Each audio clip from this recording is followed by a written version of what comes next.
For the last few years, Sony has been making waves in the smartphone community, releasing what in our mind are some of its most innovative handsets to date. These include its Xperia Z1 Compact and current flagship, the Xperia Z2. However, despite this success, it hasn't really enjoyed the same levels of innovation in the tablet market, generally lagging behind its Apple iPad and Google Nexus competition. Luckily this year, Sony's worked to rectify that, releasing one of its best tablets to date, the Sony Xperia Z2 tablet. Picking up the Z2 tablet, you'll see it has a similar design to its smartphone siblings, and is fairly angular. You'll also see, thanks to the plugs covering its ports, it has the same IP58 and 55 certification, meaning it is dust and water resistant. This is a good thing because thanks to its meagre 6.4mm thickness and 439 gram weight, it's one of the most travel-friendly 10-inch tablets we've ever used.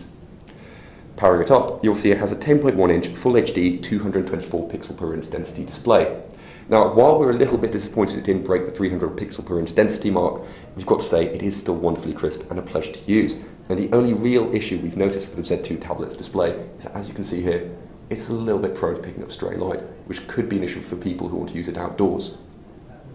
You'll also see it's powered by Android 4.4.2 KitKat, overlaid with a custom skin by Sony.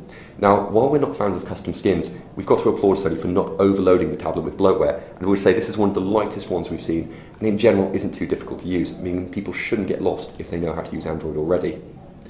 In terms of internal components, it's also got some pretty impressive specs, being powered by a quad-core Qualcomm Snapdragon 801 processor that's backed by 3GB of RAM. Now, using the tablet, we're yet to find a task it can't perform. I would say it easily matches the performance of competing tablets like the Apple iPad Air. One slight disappointment is the fact that it's actually only got an 8.1 megapixel rear camera sensor, not a 20.7 megapixel camera sensor like new Xperia smartphones.